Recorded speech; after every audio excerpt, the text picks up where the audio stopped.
समता, स्वातंत्र्य, बंधुत्व आणि न्याय या महामूल्यांसाठी ज्या ज्या महापुरुषांनी आपल्या देहाचं बलिदान केलं त्या सर्व महापुरुषांना विनम्र अभिवादन।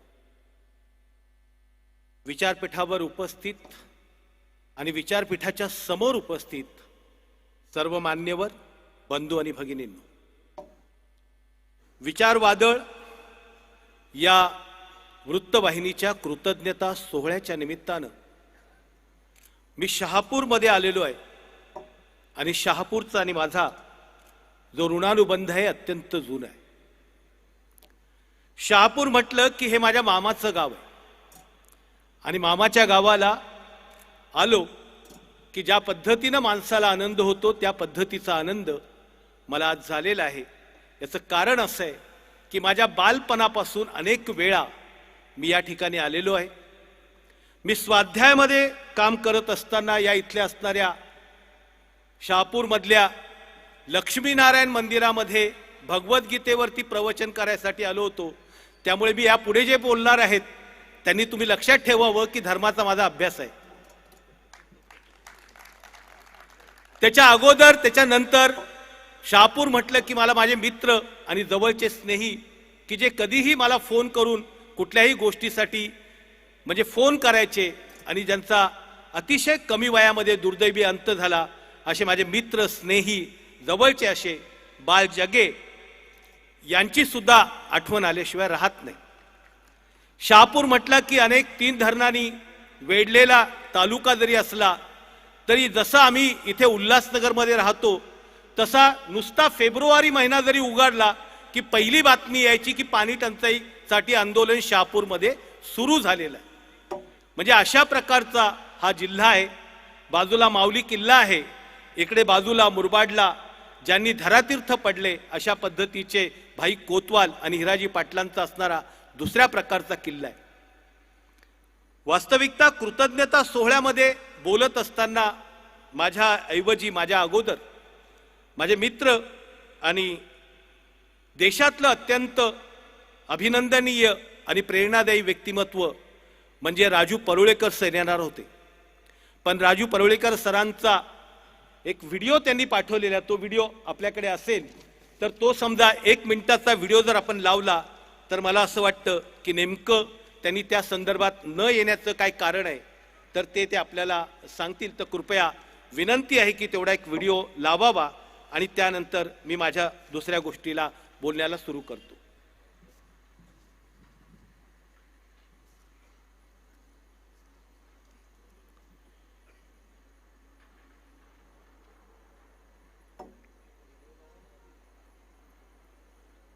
मी लावतोय।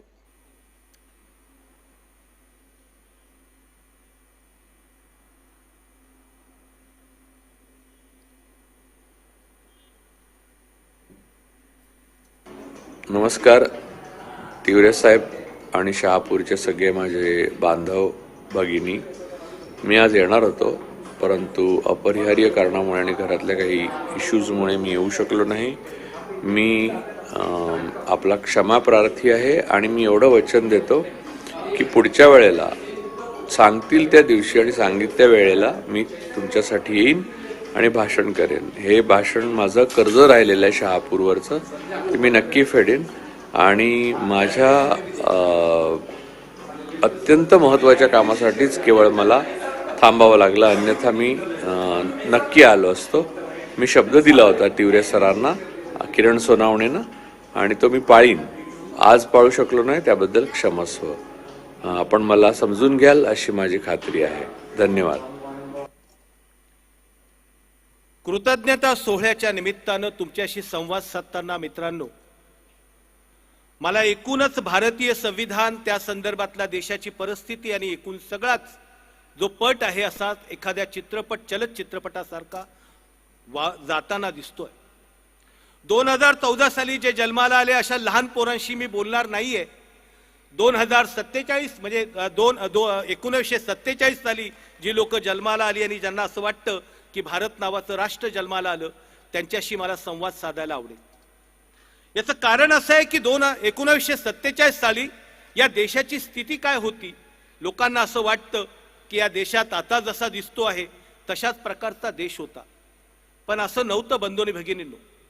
650 वर्षाची इस्लामी गुलामगिरी आणि 250 वर्षाची जवळपास ब्रिटिश गुलामगिरीतून हा देश मोठ्या ताकदीनं एका अर्थानं एकत्रित होऊन माणुसकीच्या याच्यातनं नव्या पद्धतीनं लोकशाही राज्य म्हणून उभा राहिला होता.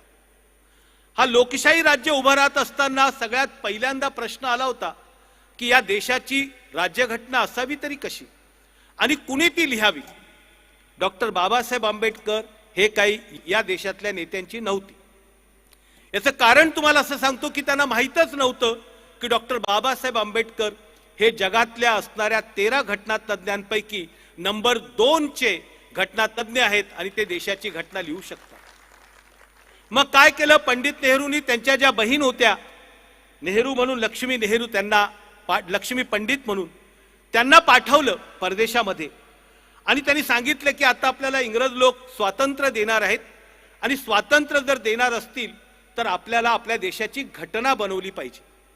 मग घटना बनवायची असेल तर त्या काळामध्ये अनेक देश अनेक राष्ट्र जे आहेत ते स्वातंत्र्य होत होते आणि स्वातंत्र्य होत असताना जगामध्ये अनेक असे 13-14 अशी लोक होती की जे घटना लिहिण्यामध्ये तज्ज्ञ होते आणि ते घटना लिहून द्यायचे.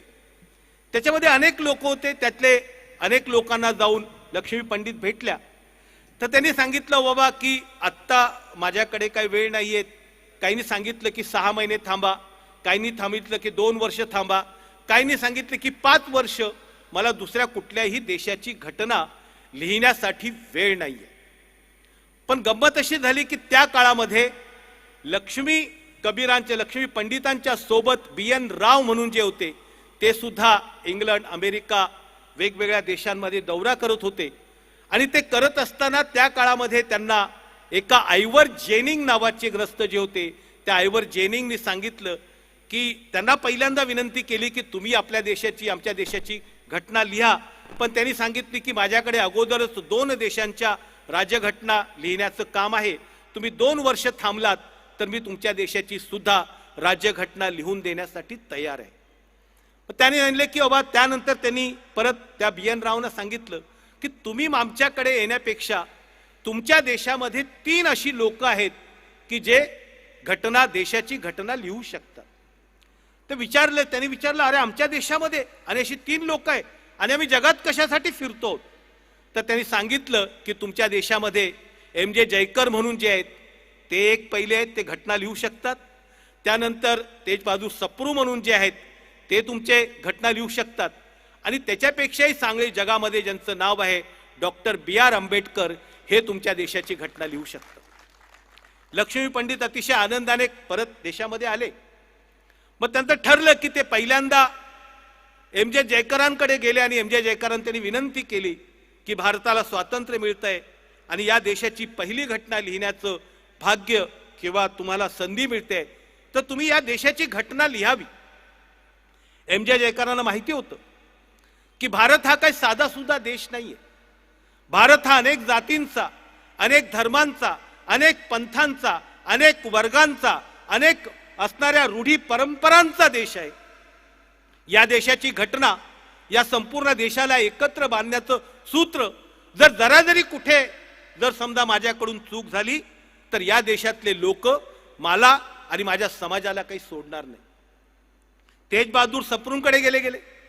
तेज बहादूर सप्रूंना सुद्धा विचारलं गेलं की तुम्हाला या देशाची राज्यघटना लिहिण्याची संधी मिळते तर तुम्ही येऊन या देशाची राज्यघटना लिहा म्हणून. तेज बहादूर सप्रू सुद्धा MJ जयकर सारखे हुशार होते.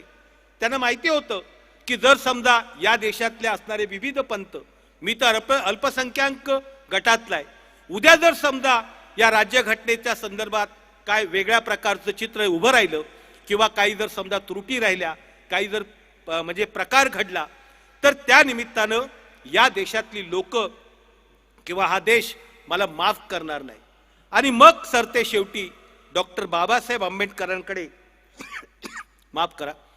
डॉक्टर बाबासाहेब आंबेडकरांकडे हे काम आलं आणि डॉक्टर बाबासाहेब आंबेडकरांनी सांगितलं की बाबा मी या देशाची घटना लिहायला काही प्रॉब्लेम नाही, पण ही घटना लिहिल्याच्या नंतर डॉक्टर बाबासाहेब आंबेडकरांनी अनेक लोक सांगतात की या देशातल्या असणाऱ्या अमक्या देशातली कॉपी आहे, ही घटना म्हणजे 1935चा कायदा कॉपी केलेला आहे. वास्तविकता ही सगळी मूर्खाची बडबड आहे. याच्या संदर्भातली कुठल्याही प्रकारचं पुरावे नाही आहेत.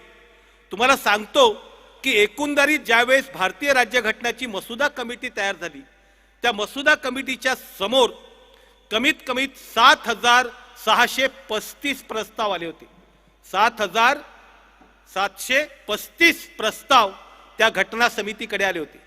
त्यापैकी 2,374 प्रस्तावावरती या राज्यघटनेच्या एकंदरीत त्याच्यामध्ये चर्चा झाली आणि त्यातनं सगळ्या प्रकारची चर्चा होऊन त्यानंतर 2 वर्ष 11 महिने आणि 17 दिवसांनी ही भारतीय राज्यघटना अवतरीला आली. भारतीय राज्यघटना म्हणजे भारतीय राज्यघटना अचानक आलेली आहे का? जगामध्ये किती प्रकारच्या राज्यघटना आहेत हे जर विचार आपण केला तर जगामध्ये घटनेच्या संदर्भात बोलताना लिखित आणि अलिखित अशा प्रकारच्या घटना आहेत. त्याच्यानंतर इव्होल्यूशन झालेली एक राज्यघटना असते, रेव्होल्यूशन मधून आलेली राज्यघटना असते. तर भारतीय राज्यघटना कशी आहे? तुम्ही जर पाहिलं तर इंग्लंडची राज्यघटना जी आहे ती इव्होल्यूशन मधून आलेली आहे. त्यांचे पारंपरिक कायद्यातून होत पुढे पुढे होत त्यातनं दुरुस्ती होत तशा प्रकारची सत्ता. तुम्ही अमेरिकेची आणि रशियाची राज्यघटना जर पाहाल तर ती जी आहे ती रेव्होल्यूशन मधून आलेली राज्यघटना आहे. तिथे क्रांती घडली, लोकांनी आपल्या स्वतःचं राज्य केलं आणि नव्या प्रकारची क्रांतीतून आलेली राज्यघटना आहे. पण आपल्या भारताची राज्यघटनेचा ज्यावेळेस आपण विचार करतो त्यावेळेस भारतीय राज्यघटना ही एव्होल्यूशन मधून पण आलेली आहे, रेव्होल्यूशन मधून पण आलेली आहे आणि त्याच्याबरोबर डेलिब्रेशन मधून सुद्धा आलेली आहे. याचं डेलिब्रेशन म्हणजे काय? तुम्ही पहा की इव्होल्यूशन म्हणजे आपल्याकडे पहिला कायदा 1909 साली आला, दुसरा कायदा 1919 साली आला, तिसरा कायदा 1935 साली आला आणि त्यानंतर भारतीय राज्यघटना आपल्याकडे आली. त्यामुळे इव्होल्यूशन होत आलेली आपली एक घटना आहे. क्रांती म्हणजे या देशात असणाऱ्या ब्रिटिशांचं राज्य हटून आपण या इथे असणाऱ्या लोकांनी क्रांती केली आणि आपलं स्वतःचं राज्य स्थापन केलं. त्यामुळे या देशाची घटना ही क्रांतीतून म्हणजे रेव्होल्यूशन मधून आली. या देशाची राज्यघटना ही डेलिब्रेशन मधून आलेली आहे. डेलिब्रेशन म्हणजे संवादातून आलेली आहे. तुम्ही पहा की ज्याला कुणाला भारतीय राज्यघटना कशी घडली पाहिजे असेल तर त्याचे 10 खंड आहे. डिबेट्सचे 10 खंड ठेवलेले आहेत. ते 10 खंड जर तुम्ही वाचले तर तुम्हाला असं कळेल की एका गोष्टीवरती त्या ठिकाणी 1-1, 2-2, 4-4 दिवस त्या संदर्भातली चर्चा चालू होती. राज्यघटनेचं पहिलं कलम जे आहे ते पहिलं कलम काय सांगतं की इंडिया दॅट इज भारत. त्यामुळे तुम्ही दुसरी कुठलंही नाव घेत असाल तर या देशाला ते लागू होत नाही. हा देश इंडिया दॅट इज भारत आहे. त्यानंतर या देशातल्या असणाऱ्या वास्तविकता आता आपण पाहतोय की या ठिकाणी 2023 साली मिंट नावाच्या असणाऱ्या एका साप्ताहिकामध्ये या देशातल्या असणाऱ्या नीती आयोगाचे जे प्रमुख आहेत विवेक देब्रॉय, त्यांनी एक आर्टिकल लिहिलं की या देशाची राज्यघटना बदलण्याची वेळ आलेली. वास्तविकता विवेक देब्रॉय जे आहेत ते काही नवीन बोलत नाहीये. या देशाची राज्यघटना बदलली पाहिजे अशा पद्धतीची पहिले अगदी 1947 साली ज्यावेळेस घटना समिती चालू होती त्या काळात या देशातल्या असणाऱ्या ऑर्गनायझरमध्ये या देशातली जी लोक होती त्या देशातल्या लोकांनी ऑर्गनायझरमध्ये डॉक्टर बाबासाहेब आंबेडकर राज्यघटना लिहित असताना या देशाला नवीन घटना कशाला पाहिजे, या देशात तर अगोदरच घटना आहे आणि अशा प्रकारचं करून डॉक्टर बाबासाहेब आंबेडकर आणि एकूण घटना समितीवरती त्या संदर्भामध्ये टीका उचलली होती. पण मग काय झालं? आज या ठिकाणी तुम्ही पाहिलं की भारतीय राज्यघटनेचं वाटप करण्यात आलं. तुम्ही म्हणाल की मी एक प्रस्ताविका वाटलेली आहे आणि तुम्ही असं म्हणता आहात की भारतीय राज्यघटनेचं वाटप केलेलं आहे. ही खरोखरच जी प्रस्ताविका आहेत तीच भारतीय राज्यघटना आहे. तुम्ही म्हणा असं कसं काय? मी तर पत्रकार आहे, त्यामुळे पत्रकाराचं मत तुम्ही ग्राह्य माना नको माना, पण तुम्ही एका घटना तज्ञाचं मत तर मान्य शकता. या देशातले अतिशय उच्च कोटीचे घटना तज्ञ उपेंद्र बक्षी म्हणून आहेत. उपेंद्र बक्षींनी सांगितलेलं आहे की या देशातलं जे उद्देशिका आहे, या देशाच्या घटनेची जी प्रास्ताविक आहेत ती भारतीय राज्यघटना आहे आणि बाकीची उरलेली राज्यघटना जी आहे ती फुटनोट आहे, ती तळटीपा आहे. त्यामुळे एकंदरीतच आज आपण भारतीय राज्यघटनेच्या प्रास्ताविकाच्या निमित्तानं भारतीय राज्यघटना स्वतःच्या घरी घेऊन जातो. या भारतीय राज्यघटनेच्या संदर्भात जे बदल करणारे लोक आहेत ते ठराविक वर्गाचे आहेत, ते खूप कमी आहेत, पण ते नेहमी एक प्रकारचा त्यांचा जो अजेंडा असतो तो सातत रेटत असतात. पण आपण काय असतो की आपण वेगवेगळ्या ठिकाणी विभागलेले असतो, आपण एकमेकांशी बोलत नाही. आता सुद्धा ते अल्पसंख्याक आहेत, आता सुद्धा देशामध्ये त्यांना 32% वरती मतदान नाहीये. त्यांच्या विरोधात 68% लोक आहेत, पण 68% लोक एकत्र नाही आहेत म्हणून ते टिवटिव करतायत. त्यामुळे त्या काळापासून भारतीय राज्यघटनेच्या विरोधात बोललं जात होतं. इतकंच काय, अटल बिहारी वाजपेयींचं सरकार आलं त्यावेळेस सगळ्यात पहिल्यांदा भारतीय राज्यघटनेचा पुनर्विलोकन आयोग नेमण्यात आला. पुनर्विलोकन आयोग नेमण्याच्या ऐवजी त्या काळामध्ये इंडिपेंडंट नावाच्या मॅगझिन मध्ये एक आर्टिकल लिहिलं गेलं होतं. त्या आर्टिकल मध्ये असं लिहिलं होतं की जर समजा तुम्हाला भारतीय राज्यघटनेचं पुनर्विलोकन करायचं असेल तर त्याच्या अगोदर आतापर्यंत जी काही कामं झालीत त्या संदर्भात भारतीय राज्यघटनेप्रमाणे किती कामं झाले त्याचा आढावा घ्या. त्याचा आढावा न घेता, त्याचं ऑडिट न करता भारतीय राज्यघटनेचं पुनर्विलोकन. याचं कारण काय आहे की या देशातल्या असणाऱ्या व्यवस्थेला, या देशातल्या असणाऱ्या बहुजन समाजाचं नेतृत्व बिलकुल मान्य होत नाही. मला खूप आनंद वाटतोय काशीनाथ तिवरे सरांचं खरं म्हणजे अभिनंदन करायला. आतापर्यंत भारतीय संविधानाच्या संदर्भात आम्ही कुठेतरी आंबेडकर नगरमध्ये बोलत होतो, कुठेतरी शिवाजी नगरमध्ये छोटाफार प्रमाणात बोलत होतो, पण आज आम्ही भगवान लॉन्समध्ये बोलतो आहोत. ही या प्रकारची क्रांती आहे. काय सांगत होतो मी याच्या प्रकारामध्ये की भारतीय राज्यघटना ज्या पद्धतीनं काम करते त्यातलं जे कलम आहे त्यातल्या पहिल्या कलमातल्या असणारं 12 नंबरचं कलम पहिल्यांदा आलं आणि 12 नंबरच्या कलमाच्या नुसार पहिला कायदा पास झाला. पहिला कायदा काय पास झाला की यापुढे या देशामध्ये यापूर्वीचे जे सगळे कायदे आहेत ते रद्द ठरवण्यात येतील. यापूर्वीचे जे कायदे होते त्यामुळे एकाच वेळी डॉक्टर बाबासाहेब आंबेडकरांनी एकाच फटकाऱ्यानं या देशातल्या विषमतावादी कायद्यांना, धर्मांधवादी कायद्यांना तिलांजली दिलेली आहे. हा त्यातला एकदम सगळ्यात पहिल्यांदा प्रास्ताविकाच्या संदर्भात बोलत होतो मी. त्या काळामध्ये त्याची सुरुवात आहे पहा, आम्ही भारताचे लोक. आम्ही भारताचे लोक अशा प्रकारची सुरुवात करण्यापूर्वी तो प्रस्ताव ज्यावेळेस घटना समितीच्या मध्ये आला त्यावेळेस प्रत्येक लोकांनी वेगवेगळ्या पद्धतीचे ठराव दिले. कुणी सांगितलं की या प्रस्तावनेची सुरुवात देवाच्या नावाने करा. काही लोक काय म्हणाले की अल्लाह के नाम से करो. काही लोक काय म्हणाले वेगळ्या वेगळ्या पद्धतीने. त्यावेळेस डॉक्टर बाबासाहेब आंबेडकरांनी सांगितलं की या देशाची सुरुवात राज्यघटनेची जी आहे आम्ही भारताचे लोक म्हणून आपण करूया. त्यात वाद झाला. हा ठराव जो आहे तो मताला टाकण्यात आला. तुम्ही सगळेच्या सगळे भारतीय लोक त्याचे असणारे हे तुम्हाला व्यवस्थित ऐका की त्या काळात मताला टाकण्यात आलेल्या ठरावामध्ये आम्ही भारताचे लोक या असणाऱ्या सुरुवातीला 68 मतं पडली आणि ही देवाच्या नावाने किंवा धर्माच्या नावाने किंवा गांधीजीच्या नावाने अशा प्रकारचे जे प्रस्ताव आले होते त्याला जो ठराव पडला त्याला फक्त 43 मतं पडली. त्यामुळे भारतीय लोक त्या काळात सुद्धा हुशार होती, त्या काळात सुद्धा मोठ्या प्रमाणात होती. वास्तविकता डॉक्टर बाबासाहेब आंबेडकरांचं काय देवाशी वाकडं होतं का? असं काही नाहीये. याचं कारण तुम्हाला असं सांगतो की देश चालवत असताना माणसं चालवतात, माणसं व्यवस्था निर्माण करतात, माणसं त्या संदर्भातली कामं करतात. त्यामुळे माणसाचा माणसाशी जो संबंध आहे त्या संदर्भातली घटना असली पाहिजे. त्याच्यासाठी देवानं आपल्याला जे दिलेले आहे, देवाने मेंदू दिलाय, पंचेंद्रिय दिले आहेत, सगळ्या प्रकारच्या गोष्टी दिल्या आहेत, देवानं आपलं काम केलेलं आहे. पण माणूस म्हणून तुम्ही तुमचं काम करतायत की नाही ते जर करण्यासाठी असेल तर आम्ही भारताचे लोक आम्ही आमच्या कामाला जबाबदार आहे. देव त्याला कुठल्याही प्रकारचा त्याचा हस्तक्षेप नाहीये, त्याचं काही काम नाही.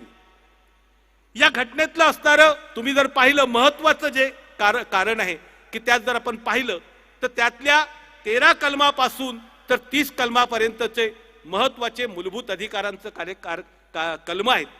त्यातला 13वा तुम्हाला सांगितलं, 12-13 तुम्हाला सांगितलं मी. 14वा जो कलम आहे ते समतेचं तत्व आहे की या देशामध्ये सगळ्या लोकांना समान पद्धतीनं वागवलं गेलं पाहिजे. त्यानंतर त्या संदर्भात कुठल्याही प्रकारचा भेदभाव करता कामा नये. 15वं कलम आहे की वंश जाती धर्म याच्या संदर्भात कुठल्याही प्रकारचा तुम्ही भेदभाव करता कामा नये. 15(4)च्या निमित्तानं तुम्हाला नोकरी करण्याचा अधिकार आहे. त्यानंतर 16वं कलम या संदर्भातच आहे. 17वं कलम अस्पृश्यता निर्माणचं आहे, कुठल्याही पद्धतीने कुठल्याही माणसाची अस्पृश्य करता येणार नाही. आणि 19वी कलम आहेत ज्या कलमाच्या अधिकारी मी तुमच्याशी बोलतोय, तुम्ही ते ऐकता आहात आणि बाकीचे सगळे लोक जे काही संघटन करायचं आहे माझ्या याच्याप्रमाणे 7 तुम्हाला स्वातंत्र्य जे मिळाले ते कलम 29च्या निमित्ताने. ही सगळी कलमं सांगायची कारण असे आहे की भारतीय राज्यघटनेला विरोध करणारे लोक नेमके कोण आहे हे तुमच्या लक्षात यायला पाहिजे, म्हणून मी सांगतोय. काय देशाची परिस्थिती आजकालच्या काळामध्ये, भारतीय राज्यघटना अक्षरशः नष्ट करण्याचा, त्याला बाजूला काढण्याचा, त्याचा फक्त कव्हर ठेवायचं आणि आतला आत्मा काढून घेण्याची षडयंत्र या देशामध्ये मोठ्या प्रमाणात सुरू आहे. कशा प्रकारचं षडयंत्र सुरू आहे? माझे मित्र राज असुरकरांनी काही उदाहरणं दिली, मी काही उदाहरणं तुम्हाला देणार आहे.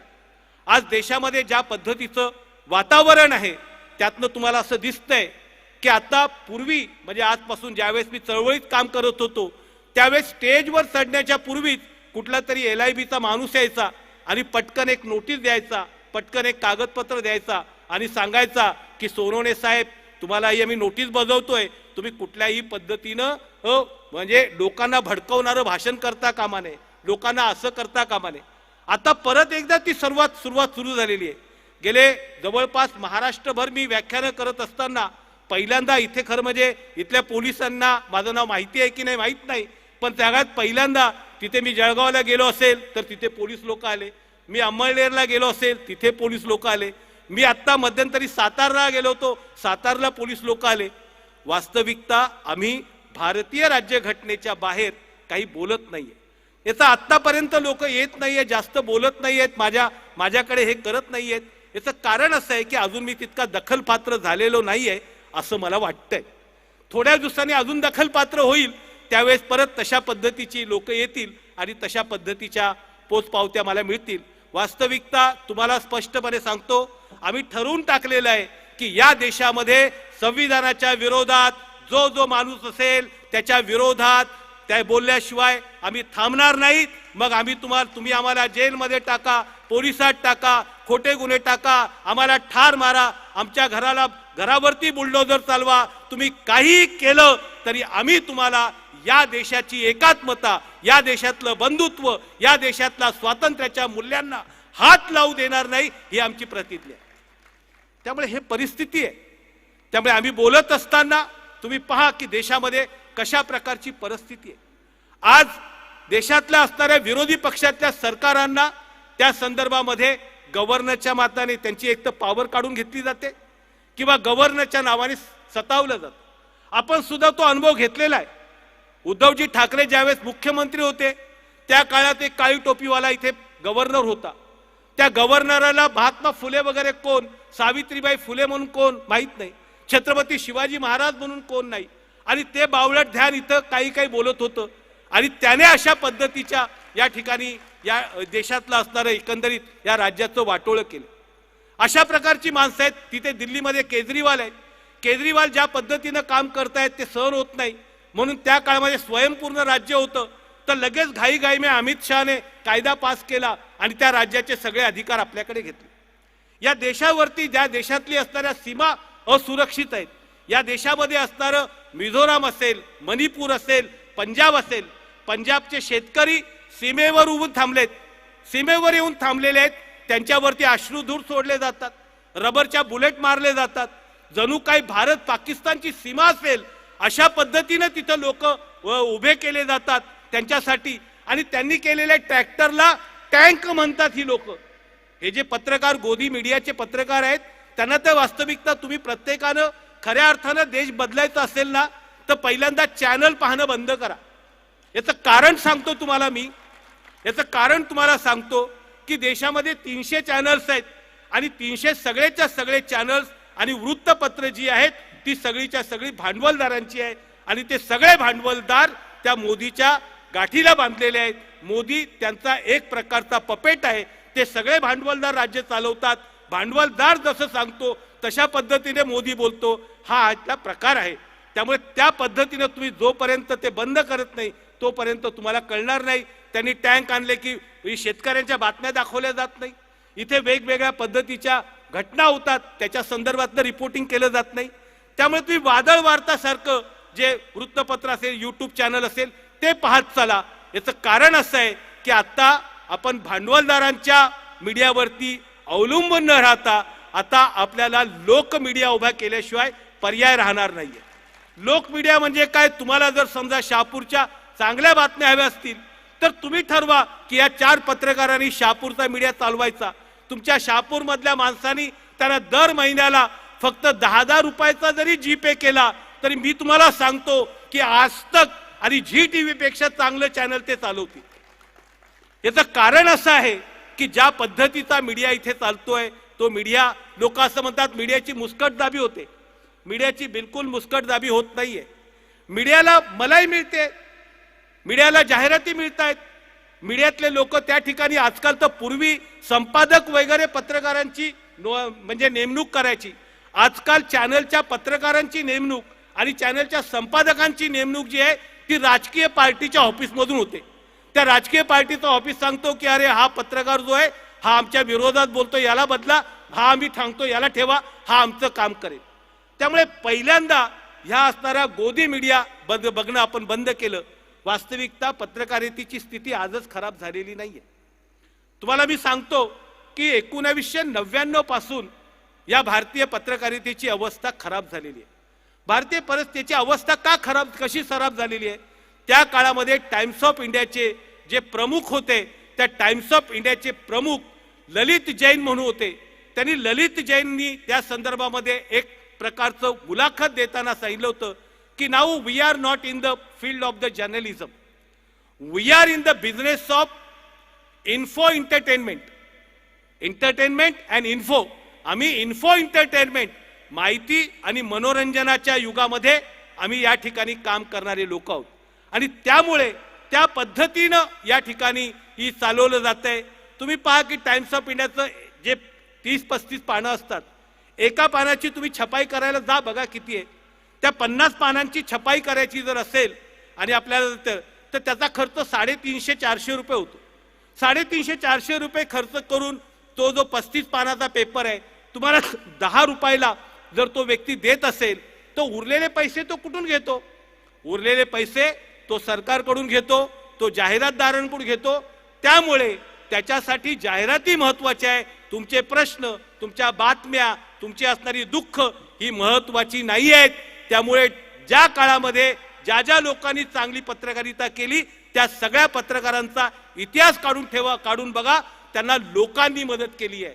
जोपर्यंत लोकांसाठी लोकांनी चालवलेला मीडिया होत नाही तोपर्यंत या देशामध्ये परत नवीन पत्रकारिता तयार होणार नाही. डॉक्टर बाबासाहेब आंबेडकरांनी 2 आणे 2 आण्याची वर्गणी काढून मूकनायक नावाचं पत्रक काढलं होतं. बाबासाहेब आंबेडकरांनी 5-5 वृत्तपत्र काढली. या ठिकाणी विजय मराठा नावाचं वृत्तपत्र त्या काळात दिनकरराव जवळकर आणि अनेक लोकांनी काढलं होतं. खूप मोठी परंपरा आहे पत्रकारितेची. इतकंच काय, तुम्ही देशातल्या स्वातंत्र्य सैनिकाचं नाव घ्या मोठ्या आणि त्याचं वृत्तपत्र मी सांगू शकतो. पंडित जवाहरलाल नेहरूंचं नाव तुम्ही घ्याल तर नॅशनल हेरॉल्ड नावाचं वृत्तपत्र त्यांचं होतं. तुम्ही सुभाषचंद्र बाबूंचं नाव घ्याल तर त्यामधलं बेंगॉल टाइम्स म्हणून त्यांचं वृत्तपत्र होतं. तुम्ही कुठल्याही नेत्याचं, तुम्ही भगतसिंगांचं नाव घ्याल तर भगतसिंग सुद्धा पत्रकार होते. पत्रकार नुसते नव्हतेच तर ते कराचीला काँग्रेसचं अधिवेशन कव्हर करण्यासाठी गेले होते. तिथून ते मुंबईत महाराष्ट्राला आले. महाराष्ट्राला आल्यानंतर ते बाकीचं कांड म्हणजे बाकीच्या हल्ला करण्याच्या पूर्वी किंवा वेषांतर करण्याच्या पूर्वी ते या ठिकाणी रायगडावर गेले. रायगडावरती भगतसिंगांनी दर्शन घेतलं आणि दर्शन घेऊन मग ते नंतर पुढच्या कामाला गेले. त्यामुळे अशा प्रकारचे कुठल्याही गोष्टीने सुरुवातीच्या काळामध्ये अशी ध्येयवादी पत्रकारिता होती. पण नंतर या ठिकाणी भांडवलदारी लोक घुसले आणि भांडवलदारांना कळालं की या ठिकाणी याच्यातनं फायदा मिळतो आणि राजकीय लोकांना सुद्धा खिशात ठेवता येतं. खिशात दोन प्रकारे ठेवता येतं. एक तर त्यांना दम देता येतो, दुसरं त्यांच्याकडून फायदा करून घेता येतं. तुम्ही महाराष्ट्रात फिरलात तर प्रत्येक जिल्ह्यामध्ये एका वृत्तपत्राचं कमीत कमी 2-2, 3-3 एकरामध्ये किंवा 10-10, 15-15 गुंठ्यामध्ये ऑफिस असल्याचं तुम्ही पाहाल. ही त्यांनी सरकारकडून लुटलेली ही मालमत्ता आहे. पण ते सरकारकडून लुटून सुद्धा लोकांचं काम करत नाही अशा प्रकारची वृत्तपत्र आपण या देशात पाहिलेली आहे. त्यामुळे येणाऱ्या काळामध्ये आपल्याला या गोष्टीमध्ये बदल घडवावे लागणार आहे. वास्तविकता या देशाचा प्रश्न काय हो?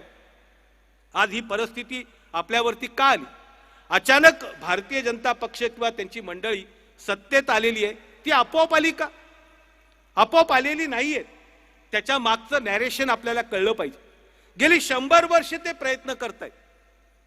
शिक्षकाच्या माध्यमातून प्रयत्न करतात, कामगार संघटनेच्या माध्यमातून प्रयत्न करतात, शेतकरी संघटनेच्या माध्यमातून काम करतात, बँका काढून काम करतात, वेगवेगळ्या ठिकाणाहून काम करून त्यांनी त्यांचं परसेप्शन जे आहे ते या ठिकाणी पेरलेलं आणि पेरून लोकांची जी आहेत ती माती भडकवलेली आहे.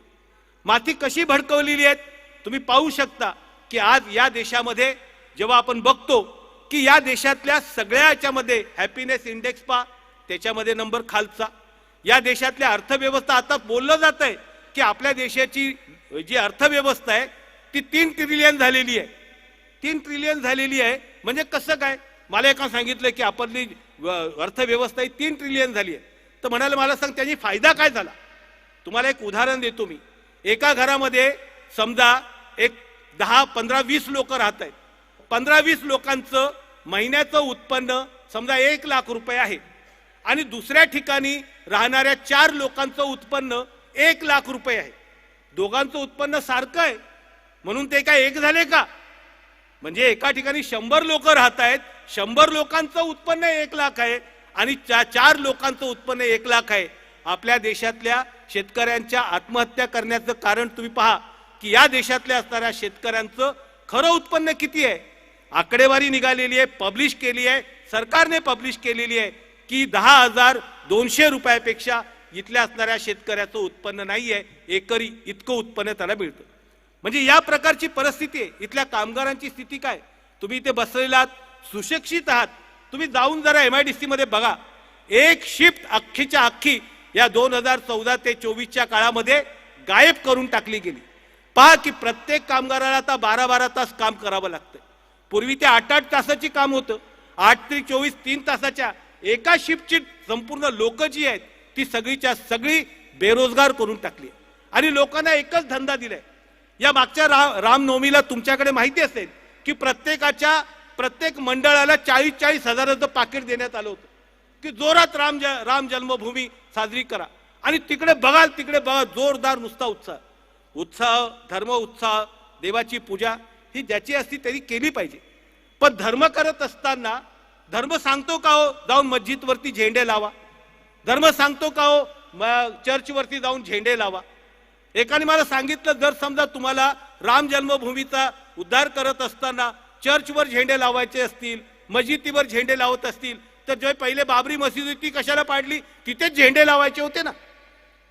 अशा पद्धतीचं प्रति वास्तविकता कुठलाही धर्म हा त्याग शिकवतो, परोपकार शिकवतो, त्या संदर्भातली अहिंसा शिकवतो, सत्य शिकवतो.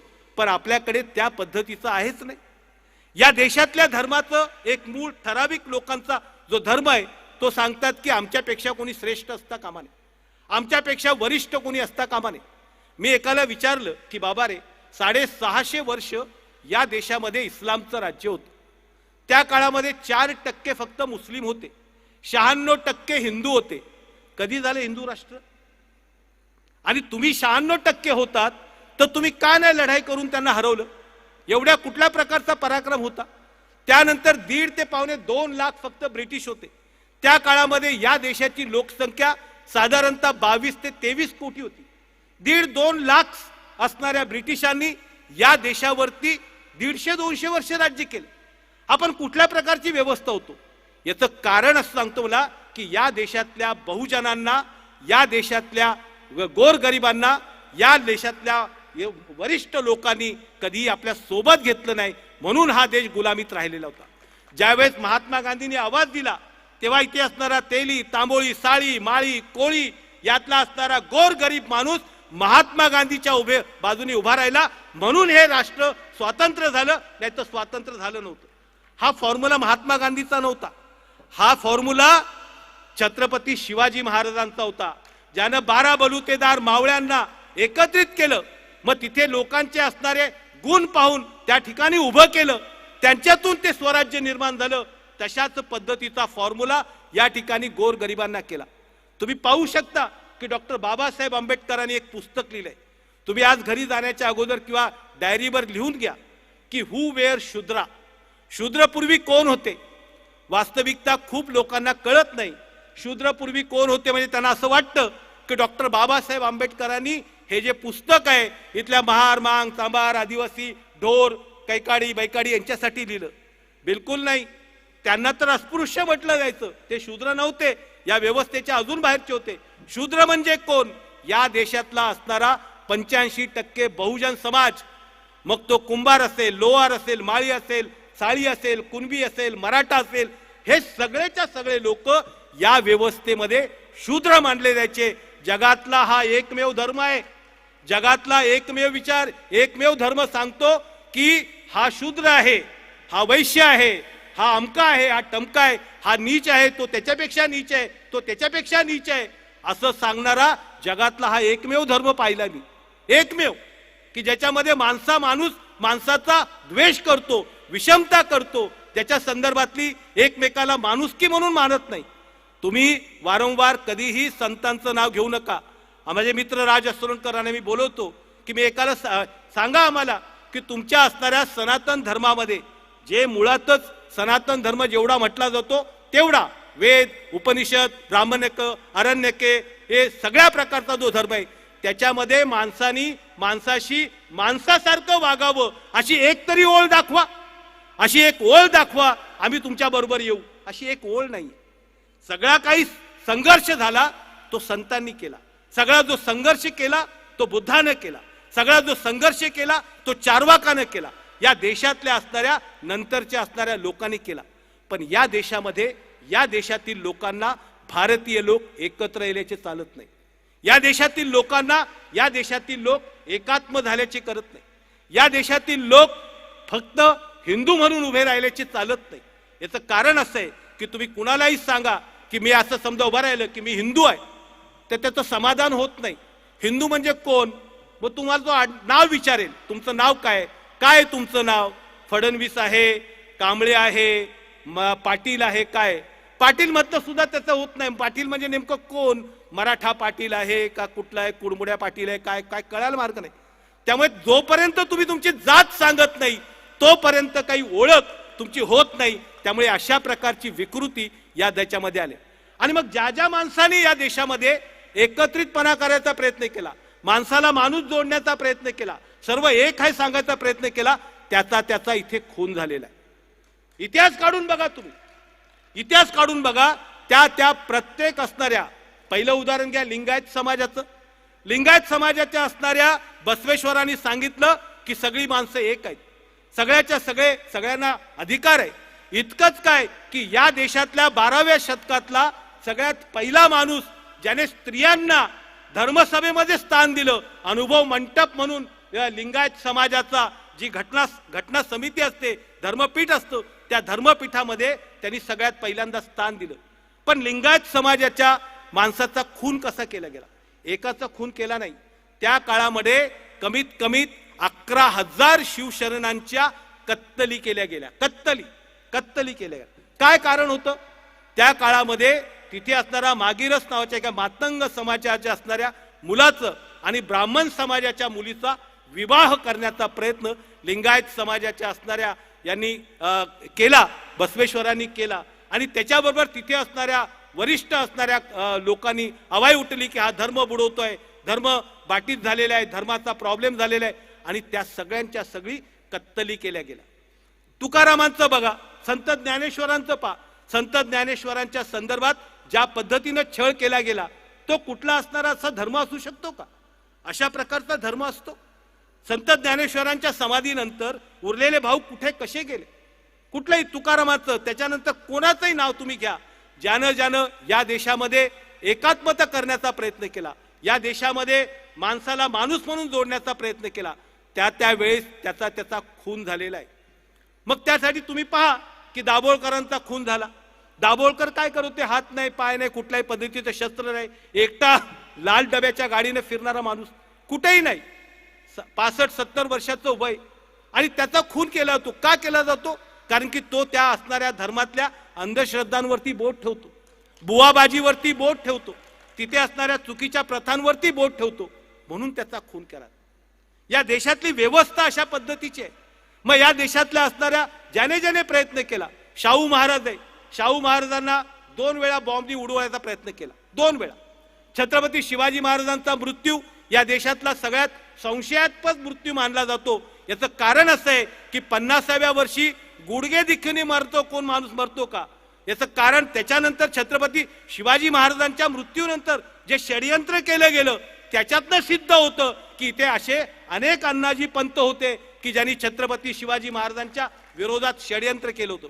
छत्रपती शिवाजी महाराजांच्या विरोधात षडयंत्र करून थांबले नाही, तर संभाजी महाराजांच्या विरोधात सुद्धा त्यांनी त्याच पद्धतीचं षडयंत्र केलेलं आहे. हे मुद्दामून का सांगतोय? की आपल्या देशाचं बर्बादी करण्याचं काम या देशातली व्यवस्था करते. आज नवीन फॉर्म्युला मिळालेला. नवीन फॉर्म्युला काय मिळालेला आहे? या देशातले असणारे तुम्ही सगळे तुमच्या अगोदरची लोक बोलतात की 14 नंतर काहीच झालं, 14च्या अगोदर काहीच झाले नाही. त्याच्या अगोदर जर आपण पाहिलं तर त्यांनी जर आपल्या घरात पाहावं की काहींची मुलं डॉक्टर झाली आहेत, इंजिनियर झाली आहेत, सिलिकॉन व्हॅलीमध्ये गेलेली आहेत, आणि ते इथे व्हॉट्सॲपवरती ही मेसेज पाठवतात अंकल आणि आंटी, आणि त्या पद्धतीचं असणारं पाठवत असतात, आणि एकंदरीत संपूर्ण समाजामध्ये द्वेष पसरवण्याचं काम या देशामध्ये चालू असतं. आज या देशातली निवडणूक व्यवस्था निवडणूक आयोग काम करत नाही. या देशातलं न्यायालय जे आहे, न्याय व्यवस्था ती गडबडीत काम करते आहे. या देशातली पोलीस यंत्रणा तुम्ही पहा, पोलीस यंत्रणेच्या संदर्भात की ज्या माणसावरती, ज्या व्यक्तीवरती या देशातल्या असणाऱ्या, राज्यातल्या असणाऱ्या आमदारांचे, खासदारांचे, लोकांचे फोन टॅपिंग करण्याचे आरोप आहे, फोन टॅपिंग केल्या अशा पद्धतीचा आरोप आहे, अशा प्रकारचे प्रमुख रश्मी शुक्ला हे आता आयुक्त आहे DGI मधले. तुम्ही पाहू शकता की व्यवस्था कशी आहे. म्हणजे एकूणच या काळामध्ये आपल्याला 2 प्रकारे लढायचं आहे. ही परिस्थिती कुठून झाली? त्यांना एक सूत्र मिळालं की या देशातला मनुष्य जो आहे तो धर्माच्या मागे खूप येतो. त्यांनी त्याची टेस्ट घेतली. बाबरी मशीद ही पहिली टेस्ट होती. बाबरा मशीदच्या नंतर या इथे असणाऱ्या लोकांना त्यांना म्हणजे जागा मिळू लागली, आणि गुजरात त्याची प्रयोगशाळा ठरली. गुजरातमध्ये ज्या पद्धतीनं दंगली झाल्या, आणि या देशातले असणारे 2 प्रमुख असणारे नेते, एक तर तडीपार आहे आणि दुसरा अतिशय मॅसेकर करणारा जो मनुष्य आहे नरेंद्र मोदी, की त्याने हत्याकांड केलं अशा प्रकारचा आरोप त्याच्यावरती आहे.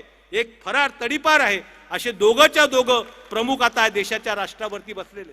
आम्ही स्पष्ट हे मी बोलतोय हे कागदावरती आहे, त्यामुळे मला बोलायचं काय, त्याच्यामध्ये काय घाबरायचं कारण नाही. मी अगोदरच सांगितलं तुम्हाला की त्या संदर्भात कुठल्याही प्रकारची भीती मी बाळगत नाही. अशा 2 प्रकारचे लोक काम करतायत. त्याच्यातली कट कसा शिजला सांगतो तुम्हाला. गुजरातमध्ये असणाऱ्या सगळ्या उद्योगपतींनी एक बैठक घेतली. त्यांनी सांगितलं की आपल्याकडे उद्योगपती सगळे आहेत आणि धर्माचा फॉर्म्युला आहे. हा धर्माचा फॉर्म्युला आणि उद्योगपती एकत्रित मिळाली की आपण या देशातल्या असणाऱ्या सगळ्या गोष्टी ज्या आहेत त्या आपल्या ताब्यात घेऊ शकतो, आणि या देशातल्या लोकांना काही दिवसांनी प्रत्येकाच्या घरात 10 किलो धान्य द्या किंवा 5 किलो धान्य द्या, आणि तुम्ही फक्त जगत राहा. या देशातले आता तुम्ही पहा अजून 2024 चालू आहे. 2024च्या याच्यामध्ये आकडेवारी प्रकाशित झालेली आहे की या देशातील 1% भांडवलदारांकडे या देशातली 40% संपूर्ण संपत्ती आहे. या देशातल्या 10% भांडवलदारांकडे या देशातली 70% संपत्ती आहे. आपण खऱ्या अर्थानं त्या पंजाब मधल्या शेतकऱ्यांचं आभार मानलं पाहिजे. आभार याच्यासाठी मानलं पाहिजे की त्यांनी जर समजा त्या 3 कायद्यांना विरोध केला नसता तर आज कदाचित शहापूरमध्ये असणारी भाताची जी जमीन आहे, बाकीच्या ज्या जमिनी आहेत त्याच्यावरती कधी अदानी आणि अंबानीचा 7-12 लागला असता हे तुम्हाला कळालं सुद्धा नसतं आणि तुम्ही उपरे म्हणून राहिले असतात. आता सुद्धा परिस्थिती काय, तुम्ही एअरपोर्ट बघा अंबानीचे, बंदरं पहा अंबानीची, मोठमोठे कॉन्ट्रॅक्ट पहा अंबानीचे, खनिजाच्या खाणी पहा अंबानीचे, हायवे पहा अंबानीचे. इतकंच काय, आता इथे कॉरिडॉर बनत आहे, स्पेशल ट्रेन्स बनत आहेत, त्या स्पेशल ट्रेन सुद्धा येणाऱ्या काळामध्ये रेल्वेचा प्रवास सुद्धा तुम्हाला अदानी ट्रेनमध्ये करायला लागेल.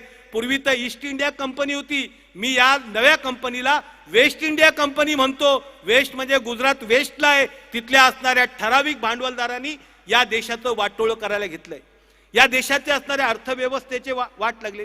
या देशातल्या शाळा ज्या आहेत 62,000 शाळा विकण्याचा घाट घातला जातोय. 62,000 शाळा ज्या ठिकाणी गोरगरीब लोक शिकतायत त्याचा समूह नियोजनाच्या खाली त्या ठिकाणी त्याला विकून टाकायचे आणि गोरगरिबांचं शिक्षणच हिसकवायचंय.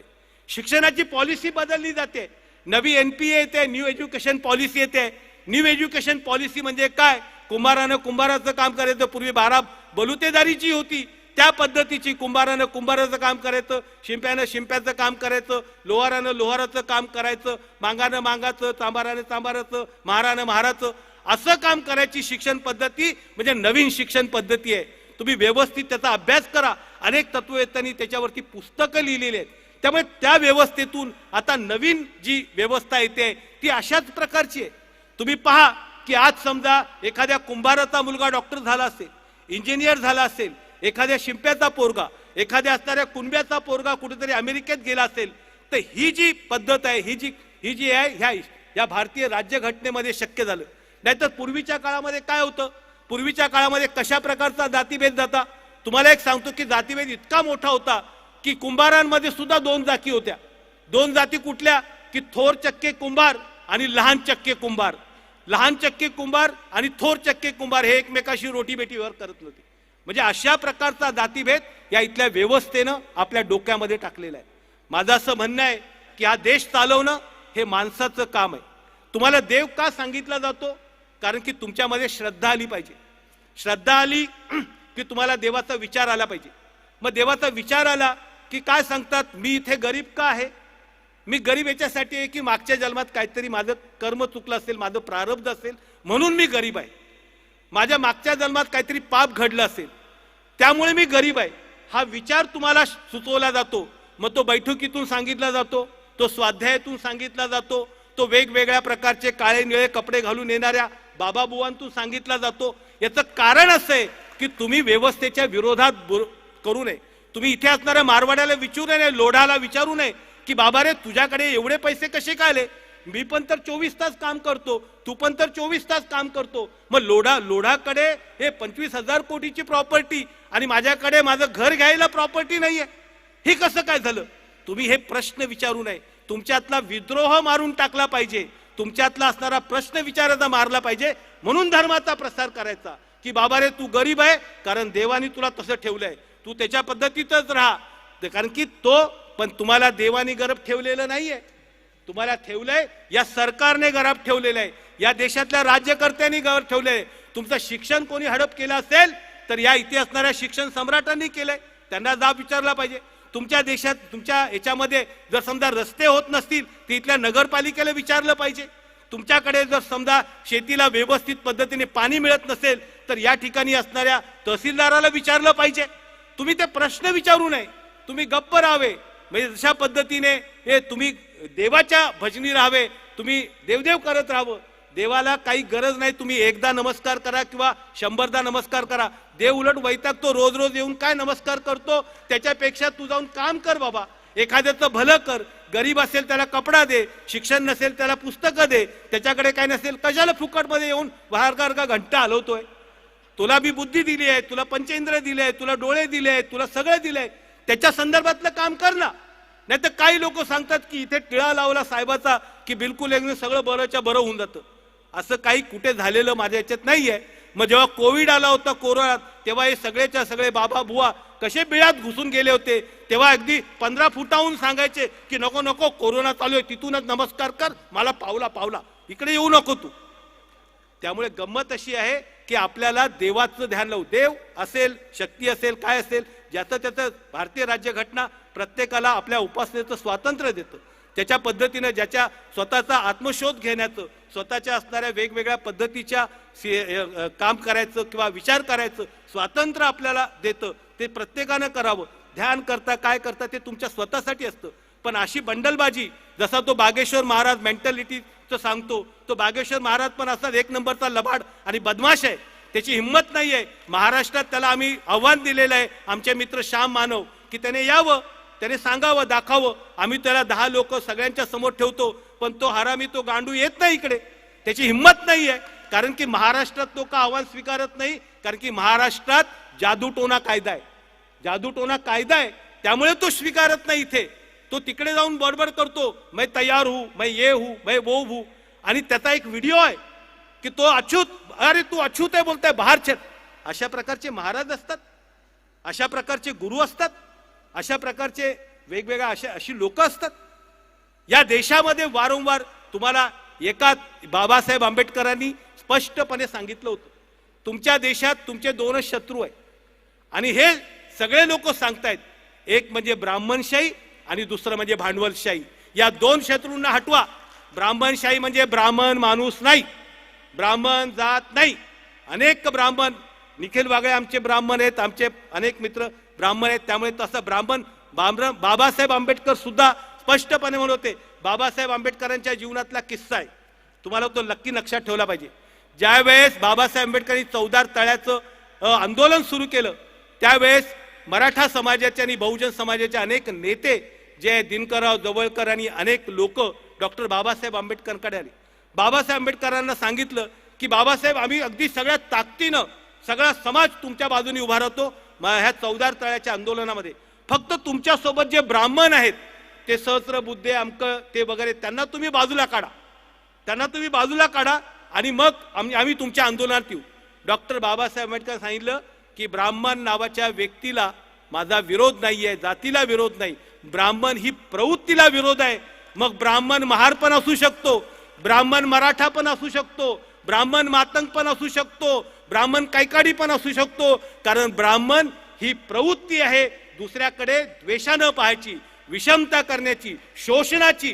त्यामुळे त्या पद्धतीच्या लोकांना त्यांनी विरोध केला होता. हे डॉक्टर बाबासाहेब आंबेडकरांनी त्या काळामध्ये मनुस्मृती जाळली, ती स्वतःच्या हाताने जाळली.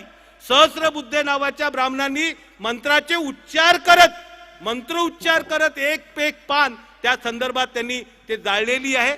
आणि त्या निमित्तानं, कारण की या देशातल्या लोकांचं असं म्हणणं होतं की या देशामध्ये अशा प्रकारचं संविधान अस्तित्वात आहे. त्यामुळे ह्या सगळ्या गोष्टींचं आपल्याला एवढं जरी कळालं की आपण आपल्या देशामध्ये जोपर्यंत या देशातल्या काही लोक असं म्हणतात की मुसलमानांच्या विरोधात त्यांनी काही बोलले की लगेच लोकांना आनंद होतो. मी तुम्हाला स्पष्टपणे सांगतो, RSS हे मुसलमानांच्या विरोधात नाही आहे, तो त्यांचा चेहरा आहे, मुखवट आहे. ते खऱ्या अर्थानं एकदा सगळे मुसलमान जर निघून गेले तर त्यांचं काय होणार आहे? ते काय परत चांगले राहणार आहेत का? मुसलमानांच्या विरोधात ते मुळीच नाही आहे, ख्रिश्चनांच्या विरोधात नाही आहे.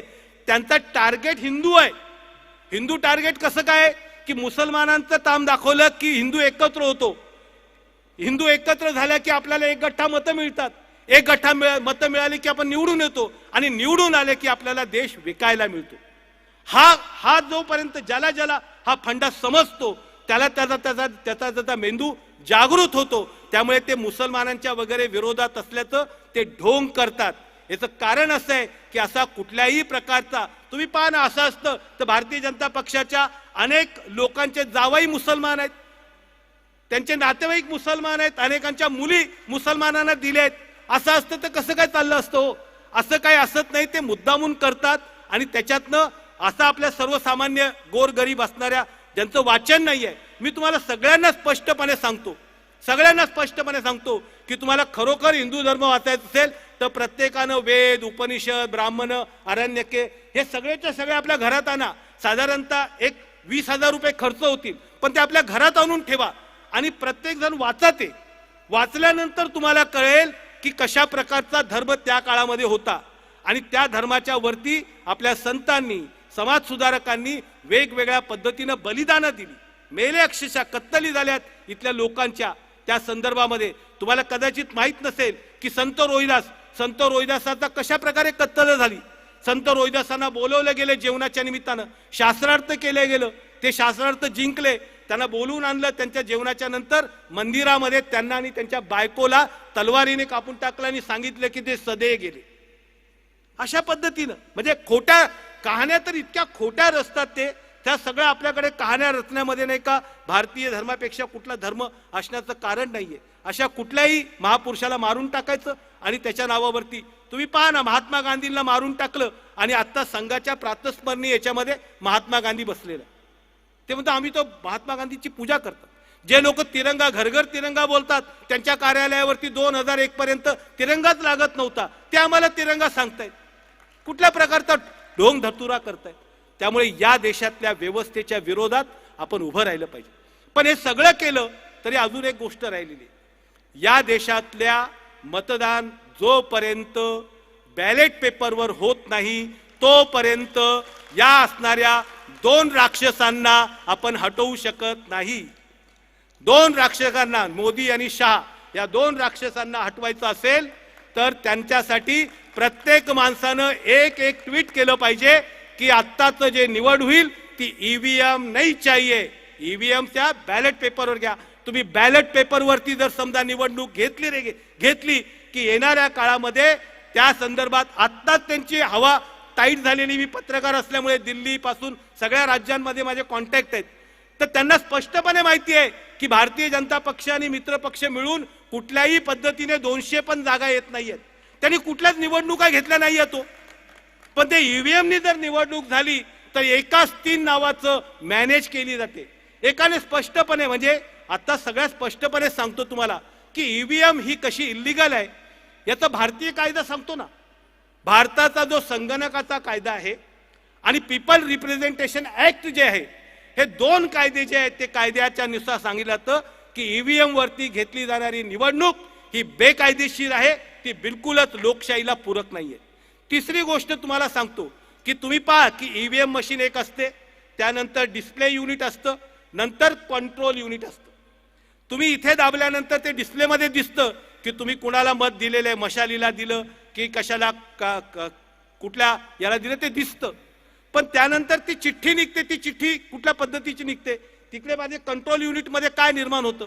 एकाने सुजा नावाच्या व्यक्तीनं अमेरिकेतनं भारतीय ईव्हीएम कशा पद्धतीची बकवास आणि कुठला साधारण असणारा कॉम्प्युटरवाला माणूस सुद्धा तो हॅक करू शकतो हे सुद्धा त्यांनी सांगितलं. पण त्याच्यापेक्षा अजून मोठा पुरावा तुम्हाला देतो.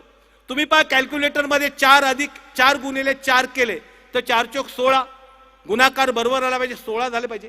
तुम्ही 2 अधिक 2 केले तर 2 अधिक 2 4 आले पाहिजे. पण ईव्हीएम मशीनच्या हिशोबाने तुमचे जर समजा 5000 मतं झाली असतील तर ज्यावेळेस ती मशीन चालू केली जाते त्यावेळेस त्याच्यामध्ये 7000 मतं दिसतात. म्हणजे इथे आपण 5000 मतं टाकली तर ही 2000 मतं आली कुठून. 5000 लोकांनी जर मतं टाकली असेल तर 7000 मतं कशी काय आली. त्यामुळे आपल्याला या देशाचं संविधान वाचवायचं असेल तर पहिल्यांदा आपण लक्षात ठेवलं पाहिजे, जगातल्या कुठलाही धर्मावर चालणारा देश हा टिकलेला नाहीये. या देशातल्या असणाऱ्या हरामखोरांना या देशाचा हिंदू पाकिस्तान करायचा आहे आणि ते आपल्याला होऊ द्यायचं नाहीये. तुम्ही पहा, लंडनमध्ये गेलात तर तुम्ही लंडनमध्ये नुसतं फिरलात तर एका ठिकाणी इथं असताना एक माणूस नेपाळचा, एक पाकिस्तानचा, एक दक्षिण कोरियाचा, सगळ्या पद्धतीचा दिसतो. आपल्या लोकांची खूप मोठी एक प्रकारची गैरसमज आहे की आपल्याकडे लोकशाही आहे. लोकशाही काय आहे? कारण आपल्याकडे मतदान होतं, मी मतदान करून येतो. मतदान तर सगळीकडेच होतं. तुम्हाला माहिती आहे का, दक्षिण कोरियामध्ये सुद्धा, नॉर्थ कोरियामध्ये सुद्धा मतदान होतं. नॉर्थ कोरियामध्ये मतदान कसं होतं? मतदान होताना ते सरकार आपल्या प्रकारचे उमेदवार सांगते आणि त्याच लोकांना तुम्ही त्या पद्धतीनं तुम्ही त्यांना दिलं पाहिजे मत, तरच त्याला संदर्भात.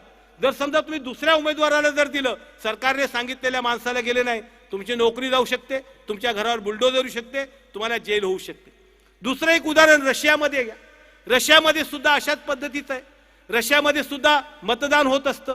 रशियामध्ये मतदान होतं, पण जो कोणी पुतीनच्या विरोधात उभा राहील, पुतीनच्या विरोधात उभा राहिला, एकतर तो गायब होतो, त्याचा ऍक्सिडेंट होतो, त्याचा खून होतो. येणाऱ्या काळामध्ये अशाच प्रकारचं आहे. आणि ह्या सगळ्या लोकांचं हिटलरच्या संदर्भातलं एक उदाहरण सांगतो आणि नंतर मी समारोपाकडे येणार. आत्ता आपल्या देशामध्ये तशाच प्रगतीचं हिटलर चालू आहे. हिटलरने काय झालं की त्याचं रशियाबद्दलचं युद्ध चालू होतं आणि रशियामध्ये जर्मनीचं रशियाबद्दल युद्ध चालू असताना त्या ठिकाणी हिटलर हारला. तिथल्या असणाऱ्या सेनापतींनी सांगितलं की आपण हारलेलो आहोत. तो म्हणाला गप, बिलकुल बोलायचं नाही. म्हणे का बोलायचं का नाही? ते म्हणे सगळ्या रशियामध्ये सगळ्या जर्मनीमध्ये नाही का दिवाळी साजरी करा आणि घोषित करा की आपण रशियावरती विजय मिळवलेला आहे, आपण जिंकलेलो आहे. ठिकठिकाणी चौकामध्ये मोठमोठ्या प्रकारचे उत्सव साजरे करा. आणि त्या काळामध्ये जर्मनीमध्ये खऱ्या अर्थानं हिटलरने सांगितलं, लोक ऐकत होते आणि लोकांनी तिथे उत्सव साजरा केला. म्हणजे आपण आपल्या असणारा मेंदू गहाण ठेवून ज्या वेळेस राहतो, तुमचा मेंदू ज्यावेळेस हॅक केला जातो, तो हॅक केल्याच्या नंतर अशा पद्धतीचं वेडपटपणाचं काम आपण करत असतो. आता इथे सुद्धा तिसऱ्यांदा तुमच्याकडे स्वतःची नोकरी मागण्यासाठी लोक येणार आहे 5 वर्षासाठी. हे नौकर आहेत, आमदार, खासदार, MP, पंतप्रधान, राष्ट्रपती, हे सगळे लोक जी आहेत ती देशातल्या नागरिकांचा आपला देश आहे. हा भारतीय, आम्ही भारतीय लोक, हा देश आम्ही चालवतो. आम्ही आमच्या कामात असतो, कोणी शिक्षक असतो, डॉक्टर असतो, इंजिनियर असतो. आम्हाला वेळ नाहीये म्हणून आम्ही आमदार, खासदार, बाकीचे सरपंच, नगरसेवक वगैरे नेमतो. ते 5 वर्षांनी पुन्हा एकदा तुमच्याकडे लायसन रिन्यू करायला येणार आहे. मी मध्यंतरी प्रशांत किशोरांशी बोललो. प्रशांत किशोर आता सध्या बिहारमध्ये फिरतायत. प्रशांत किशोर म्हणाले की आपल्या लोकांना सगळे प्रश्न करतात. तो बोला की किरण जी यार आप गलत समझते हो, हमारे लोगों को सारे सवालात मालूम है. बोले फिर क्या हुआ? बोले देखो अभी मैं हर 2-3 किलोमीटर के बाद जाता हूँ और वहां पे लोगों को पूछता हूँ कि क्या समस्या है. तो बोले यहाँ स्कूल नहीं है, या पानी नहीं है, या अस्पताल नहीं है, यहाँ पे ठीक से जाने के लिए सड़क नहीं है. सब सारे सवाल लोगों को मालूम होता है, सब सारे सवाल मालूम होते हैं. लेकिन जब चुनाव आता है तो कोई भगवान के नाम पे वोट देता है. चुनाव आता है तो बोलता है नहीं, ये जो नगर सेवक है मेरे बेटी के जन्मदिन पे आया था, ये मेरे बेटी के शादी में आया था आमदार, ये मेरे भाई के मैयत में आया था खासदार. तो ये जब तक जेव्हा कधी तुमच्या याच्यामध्ये की बाबा आपल्यासाठी हा आमदार, हा खासदार, हा नगरसेवक हॉस्पिटलसाठी काही करतोय का रे बाबा, माझ्या शाळेच्या शिक्षणासाठी काही करतोय का रे बाबा, या देशातल्या असणाऱ्या वैज्ञानिक गोष्टीसाठी काही करतोय का, आपल्या सगळ्या लोकांना शरम वाटावी अशा प्रकारच्या आपण देशात राहतोय. स्वातंत्र्याच्या 1947च्या नंतर आपल्या देशात एकही विज्ञानातलं भारतामध्ये हे संशोधन करून या ठिकाणी विजय मिळून असा एकही वैज्ञानिक या देशात झालेला नाही की ज्याला नोबेल पुरस्कार मिळालेला असेल. आपल्याला शरम वाटली पाहिजे. 140 कोटींचा देश आहे, 140 कोटींचा देश, आणि आपल्याकडे एकही नाही. ते जर अमेरिकेकडे पाहिलं तर 450, जर्मनीकडे पाहिलं तर 200, जपानकडे पाहिलं तर 121, एवढे नोबेल पुरस्कार विज्ञानातले. आपल्या देशातनं दुसरीकडे जाऊन तिथे अभ्यास करून तिकडे अमेरिकेत जाऊन नोबेल पुरस्कार मिळालेले 2 सायंटिस्ट आहे. पण भारतातच संशोधन केलं, भारतातच शिकले. आपल्या देशातलं शिक्षण सुद्धा किती कसपटा समान आहे किंवा थर्ड क्लास आहे हे तुम्हाला सांगतो की देशातल्या असणाऱ्या 200 युनिव्हर्सिटीमध्ये भारतातली एक पण युनिव्हर्सिटी नाहीये, एक पण युनिव्हर्सिटी नाही देशातली. 200 युनिव्हर्सिटी आहेत. 200 जगामध्ये जेवढ्या युनिव्हर्सिटी आहेत 1000, 2000, 3000, त्यातल्या 200 पहिल्या युनिव्हर्सिटीमध्ये भारताची एक पण युनिव्हर्सिटी नाहीये. अशा प्रकारची परिस्थिती. आपल्या देशातल्या असणाऱ्या सर्वसामान्य माणसाचं दरडोई उत्पन्न किती आहे? साधारणतः 35 ते 40 हजार. ज्या देशामध्ये 80, स्वतः सरकार सांगतं की 80 कोटी लोकांना आम्ही धान्य देतो, ज्या देशामध्ये 80 कोटी लोकांना धान्य द्यावं लागत असेल तो देश विकसित कसं समजायचा? ज्या लोकांचं कसं समजता येईल? त्यामुळे या देशामध्ये नव्या पद्धतीनं माणसाला माणूस जोडून त्याचा धर्म जात न बघता तो माणूस आहे, तो देशासाठी काम करतोय. नगरसेवक आला, आमदार आला, खासदार आला, त्याला विचारा माझ्या मुलाची फी MBAची 40 लाख कशी काय झाली? MBAची फी 40 लाख. MBA डॉक्टर बनायचं असेल तर 1.5 कोटी, 25 लाख, 30 लाख. आणि या देशातलं असणारं 9% उच्च शिक्षण जे आहेत ते सरकारी जागा आहेत आणि उरलेल्या 91% जागा ज्या आहेत त्या सगळ्या खाजगी लोकांकडे, सगळ्या भांडवलदारांकडे. आणि ते दरवर्षी पैसे फक्त हडपत असतात आणि आपण त्याच्यावरती आवाज उठत नाही. आणि भारतीय राज्यघटना आपल्याला सांगते की सगळ्यांना समान आणि मोफत शिक्षण दिलं पाहिजे. देशातले असणारे अनेक, इस्रायल सारखा छोटा देश आहे, PG to KG, KG to PG हे सगळं शिक्षण मोफत दिलं जातं. या देशाचा विकास का झाला? या देशातला विकास याच्यासाठी झाला की जपानच्या लोकांनी सुरुवातीला आपल्या अर्थव्यवस्थेचा 78% भाग जो आहे तो शिक्षणावरती खर्च केला. अमेरिकेने 68% केला. आपल्या देशातला भारत किती टक्के खर्च करतो? 2.25%, 3.25%, 3.25% एकूण असणाऱ्या अर्थसंकल्पाचा करत असेल तर मग ते शाळा विकणार, शिक्षकाला देशोधडी लावणार. शिक्षक सेवक म्हणून काम करतात लोक. एक मनुष्य होता, तो आता अयोध्येला जाऊन आला, शिक्षक सेवक होता. अरे म्हटलं बाबा, तू ज्यासाठी अयोध्येला गेला, राम तुला भेटला, तर त्याला सांगायचं होतं कमीत कमी ही शिक्षक सेवक या योजना तरी कट कर आणि मला कायमचा शिक्षक कर. म्हणजे अशा पद्धतीनं वास्तविकता धर्म हा आपल्या श्रद्धेचा विषय, धर्म हा आपल्या आत्मिक विकासाचा गोष्ट आहे, धर्म हा आपल्या असणाऱ्या वेगवेगळ्या पद्धतीच्या देव धर्म हा आपला वैयक्तिक गोष्ट आहे. त्याला या लोकांनी बाजारात आणलेला आहे आणि बाजाराच्या मागे, रामाच्या मागे झासा राम बसलेला आहे. तो झासा देण्यासाठी सामने राम रखने का, पाठीमागे झासा राम. आणि ह्या झासा राम पासून जर खऱ्या अर्थानं तुम्हाला असेल आणि खऱ्या रामाच्या पाहायचं असेल तर या देशातल्या असणाऱ्या वेगवेगळ्या प्रश्नांकडे पहा. या देशातले असणारी लोक लढतायत. वास्तविकता आम्ही गोदी मीडिया वगैरेचा विचार नाही करत. आणि या देशामधल्या इतके लोक जागृत आहेत. आज काशीनाथ तिवरे साहेबांनी इथे बोलवलं. वास्तविकता काशीनाथ तिवरे साहेब इतकं चांगलं बोलतायत तर त्यांना मला आश्चर्य असं वाटलं की मला कशाला बोलवलंय. इतका त्यांचा अभ्यास जास्त असताना त्यांनी इतक्या चांगल्या पद्धतीनं इथं भूमिका मांडलेली आहे. छोट्या माणसांनी, प्रत्येक माणसानी फक्त 10 माणसांना सांगितलं तर मला असं वाटतं की येणाऱ्या काळामध्ये हा झासाराम परत आपल्याला झासा देऊ शकणार नाही. या देशामध्ये बदल झाल्याशिवाय राहणार नाही. कारण मी गल्ली बोळात जातोय, मी राज्यात जातोय, मी वेगवेगळ्या प्रकारच्या जिल्ह्यांमध्ये येतोय. प्रत्येक माणसामध्ये असंतोष आहे, प्रत्येक माणसामध्ये असंतोष आहे. अहो, गॅस महाग झाला तो काय फक्त मुसलमानांसाठी झालाय का? हिंदूंसाठी पण झालाय. बेरोजगारी निर्माण झाली आहे तर फक्त मुसलमानच बेरोजगार झाले का? ते तर त्यांनी त्यांचे स्वतःचे रोजगार निर्माण केले. टायर करो, ये करो, वो करो, त्यांची वेगळी रोजगार यंत्रणा आहे. तर तुमच्या मुलांच्या प्रश्नाचं काय? या ठिकाणी नोकऱ्या उपलब्ध नाही आहेत.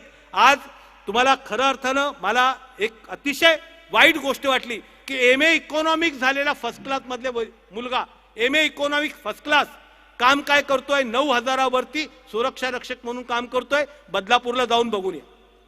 डॉक्टर म्हणून झालेला, MBBS झालेला तरुण नवीन लागलेला काम करतोय सेंट्रल हॉस्पिटल किंवा कुठल्या ठिकाणी 30,000 किंवा 40,000 वरती.